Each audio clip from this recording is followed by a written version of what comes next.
Hello friends, welcome back. ഇന്ന് നമുക്ക് നല്ല സോഫ്റ്റ് പുട്ടും പിന്നെ അതിൻ്റെ കൂടെ കഴിക്കാനായിട്ട് ഒരു ഈസി ടേസ്റ്റി ചെറുപയർ കറിയും എങ്ങനെയാണ് ഉണ്ടാക്കുന്നതെന്ന് നോക്കാം. പുട്ടുണ്ടാക്കാനായിട്ട് ഞാനിവിടെ 1 കപ്പ് അരിപ്പൊടി എടുത്തിട്ടുണ്ട്. ഇത് റെഡിമെയ്ഡ് മേടിച്ച പുട്ടുപൊടിയാണ് കേട്ടോ. 1 കപ്പ് വെള്ളത്തിലേക്ക് നമുക്കൊരു 1/2 ടീസ്പൂൺ ഉപ്പ് ചേർത്ത് കൊടുക്കാം. ഉപ്പൊക്കെ നന്നായിട്ട് അലിഞ്ഞിട്ടുണ്ട്. ഈ വെള്ളം കുറച്ചായിട്ട് പൊടിയിലേക്ക് ചേർത്ത് പൊടി നനച്ചെടുക്കണം.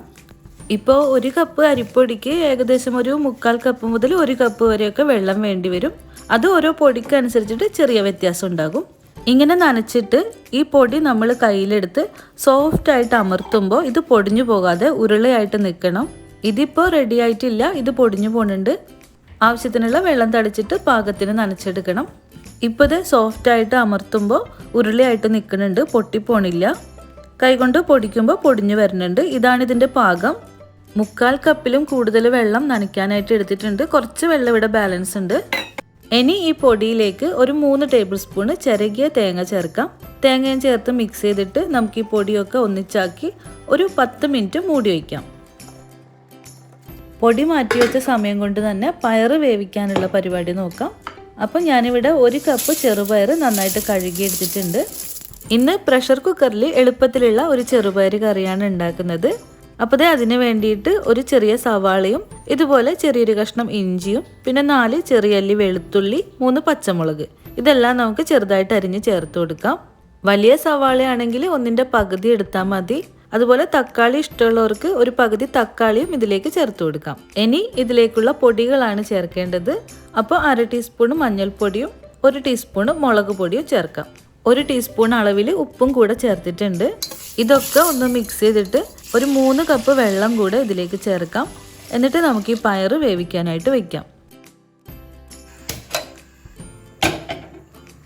അതിൻ്റെ ഇപ്പുറത്തെ സ്റ്റവിൽ നമുക്ക് പുട്ട് വേവാനുള്ള വെള്ളം തിളപ്പിക്കാനായിട്ട് വയ്ക്കാം.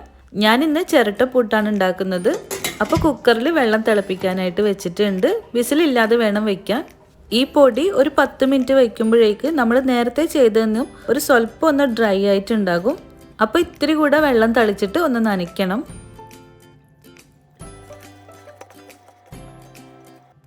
പുട്ടുപാത്രത്തിലേക്ക് ആദ്യം കുറച്ച് തേങ്ങ ചേർക്കാം. എന്നിട്ട് പൊടി നിറച്ചു കൊടുക്കാം. ഇത് അമർത്തി വയ്ക്കരുത്, സോഫ്റ്റ് ആയിട്ട് വേണം ചേർക്കാൻ. ലാസ്റ്റ് കൈകൊണ്ടൊന്ന് ലെവൽ ചെയ്യാനേ പാടുള്ളൂ. കുക്കറിൻ്റെ വിസിലിലൂടെ ഇങ്ങനെ ആവി വരുമ്പോൾ വേണം പുട്ടുപാത്രം വയ്ക്കാനായിട്ട്. ഇതിപ്പോൾ ഒരു പുട്ടായതുകൊണ്ട് പെട്ടെന്ന് വേവും. ഒരു 2 മിനിറ്റ് ആകുമ്പോഴത്തേക്ക് പുട്ടിൽ നിന്ന് ആവി പുറത്തേക്ക് വരും. പിന്നെ ഒരു 2 മിനിറ്റും കൂടെ കുക്ക് ചെയ്താൽ മതി. മൊത്തം ഒരു 4 മിനിറ്റൊക്കെ വേണ്ടി വരുള്ളൂ. ഓവർ കുക്ക് ചെയ്യരുത്. ഈ നനച്ച് വെച്ച പൊടി കൊണ്ട് നമുക്കിതുപോലത്തെ 4 ചിരട്ടപ്പുട്ട് ഉണ്ടാക്കാം. പിന്നെ അതുപോലെ പുട്ട് എടുക്കാൻ നേരത്ത് അതിൻ്റെ മുകളിൽ ഇങ്ങനെ ഒരല്പം നെയ്യ് ചേർത്തിട്ട് എടുക്കുകയാണെങ്കിൽ ഒരു സ്പെഷ്യൽ ടേസ്റ്റാണ്. നെയ്യുടെ ടേസ്റ്റ് ഇഷ്ടമുള്ളവർക്ക് ഇങ്ങനെ ചേർത്ത് കൊടുക്കാം.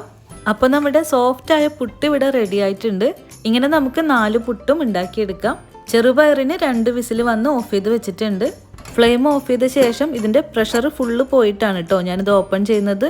പയർ ഇവിടെ നന്നായിട്ട് തന്നെ വെന്ത് വന്നിട്ടുണ്ട്. ഇനി ഇതിലേക്ക് ഒരു 1/4 കപ്പ് തേങ്ങ അരച്ചിട്ട് അത് ചേർത്ത് കൊടുക്കാം. മിക്സിയുടെ ജാറിൽ തന്നെ 1 കപ്പ് വെള്ളം ചേർത്തിട്ട് അതും മിക്സ് ചെയ്യാം.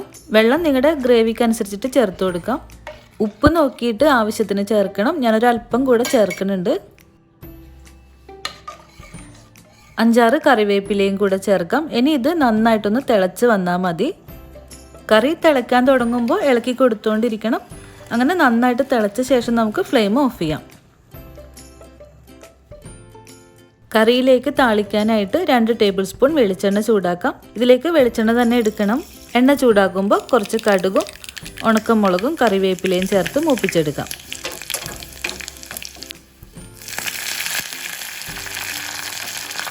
ഇത് കറിയിലേക്ക് ചേർത്ത ശേഷം 3-4 മിനിറ്റ് ഒന്ന് മൂടി വയ്ക്കാം. എന്നിട്ട് മിക്സ് ചെയ്താൽ മതി. അപ്പോൾ നമ്മുടെ പുട്ടും ചെറുപയർ കറിയും റെഡി ആയിട്ടുണ്ട്. എളുപ്പത്തിൽ ചെയ്തെടുക്കാൻ പറ്റുന്ന നല്ല ഹെൽത്തിയും അതുപോലെ ടേസ്റ്റി ആയിട്ടുള്ള ബ്രേക്ക്ഫാസ്റ്റ് ആണിത്. അപ്പോൾ ട്രൈ ചെയ്ത് നോക്കണം, അഭിപ്രായങ്ങൾ അറിയിക്കണം. പുതിയ റെസിപ്പി ആയിട്ട് നമുക്ക് വീണ്ടും കാണാം. താങ്ക്